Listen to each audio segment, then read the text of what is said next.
The Hartwell mansion rose out of the fog like a verdict, white pillars, glass that reflected only itself. My heels clicked against marble so polished I could see the doubt in my own reflection.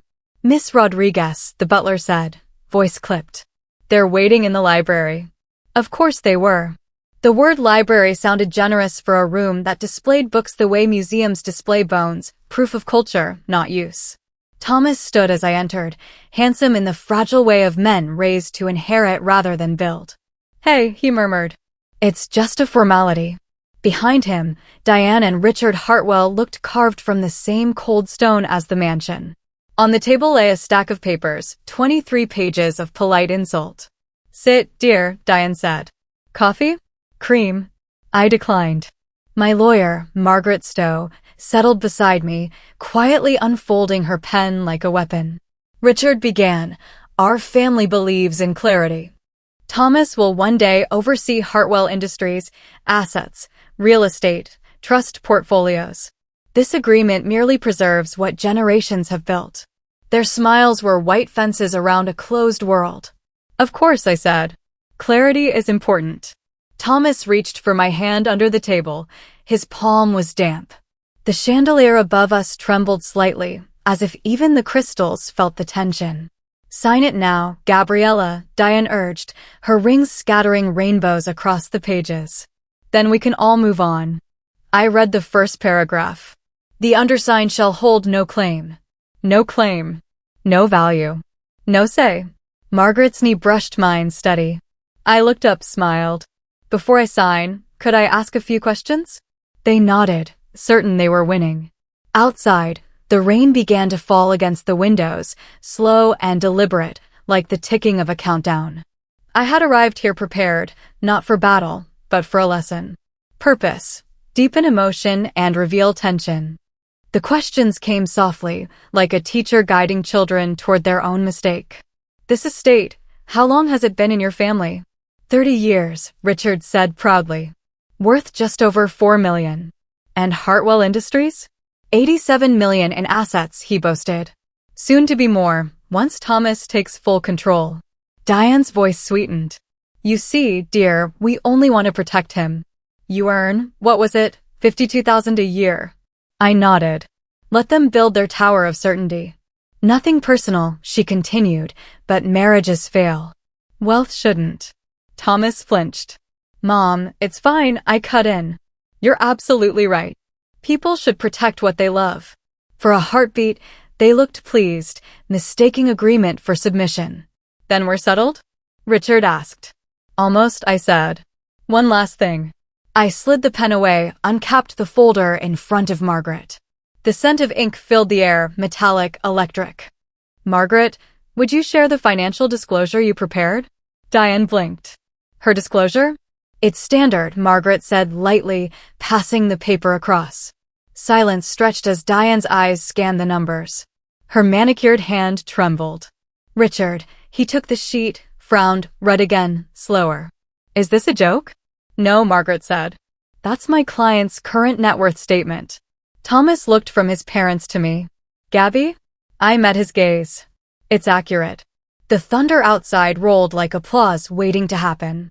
Purpose, reveal, and shift power. Richard's voice cracked the air. 127 million? Give or take, I said. Markets fluctuate. Diane's lipstick faltered into a line. "But how?" "I run a private equity firm. Rodriguez Capital Management.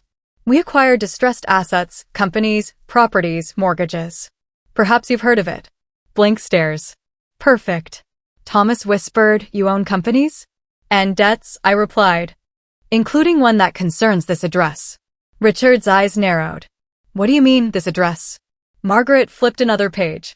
Item 14B, Residential Mortgage, 47, Lakeside Drive. Diane gasped. "Yes," I said quietly. "Your home loan was bundled and sold. My firm purchased the note nearly 2 years ago. You've been making payments to us since then." The room froze. Even the rain outside paused, listening. "You own our mortgage?" Richard whispered. "I prefer manage. Ownership sounds impolite." Diane's face drained of color. "Why didn't you say anything?" Because my relationship with Thomas was never about money. Thomas sat back, reeling. The weight of unspoken years pressed between us, every dinner where he joked about my teacher's budget, every time I'd smiled and let him. Richard exhaled, a defeated sound. We misjudged you. You judged a car, a salary, an address, I said. Not a person. The chandelier flickered once, as if the mansion itself blushed. Purpose. Escalate emotional and moral stakes. Diane tried to recover composure, voice brittle as porcelain. Gabriella, this is astonishing. We were only trying to protect our son. No, I said. You were protecting your ego. Margaret placed another folder on the table. This is Ms. Rodriguez's own prenuptial proposal.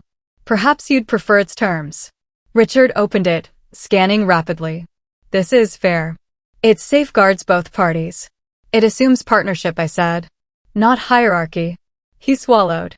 You even offer a $20 million investment into Hartwell Industries? If we marry, I invest in family. Structured as a loan so ownership stays yours. Diane's composure cracked. After how we treated you, why offer that? Because wealth isn't a weapon unless you use it like one. Thomas finally spoke, voice raw. Gabby, I'm sorry. I should have seen you, not the story my parents told. I wanted you to see me, I said. But maybe I hid behind simplicity too, testing if love could survive without luxury. His eyes glistened. Can we start over? Starting over means honesty, I said. No assumptions. No rescues. Richard rose slowly. Miss Rodriguez, Gabriella, our family owes you an apology. You owe yourselves one, I replied softly. You built walls so high you mistook them for safety. Outside, the rain had stopped. Sunlight broke through, scattering shards of light across the table between us, illumination after storm. Purpose, emotional release and revelation. I stood. Take both prenups. Read them. Ask what each says about trust. Diane nodded weakly. We will. Thomas rose too. Wait, Gabby, what if you hadn't revealed any of this? I would have signed your version. He stared. Why? Because I never needed your fortune to validate mine. Signing it would have proven that. Richard's throat worked around a word he couldn't find. We were wrong. I know, I said. But sometimes lessons cost less when learned in embarrassment instead of bankruptcy. Margaret closed her briefcase, amused. I moved toward the door. Thomas, when you're ready to talk about us, not image, not inheritance, call me. He took a hesitant step. I will. Tomorrow. Tomorrow, 10 a.m., coffee shop on Main. Come prepared to ask about my life, not your parents. He smiled through humiliation and hope. Deal. I paused at the threshold.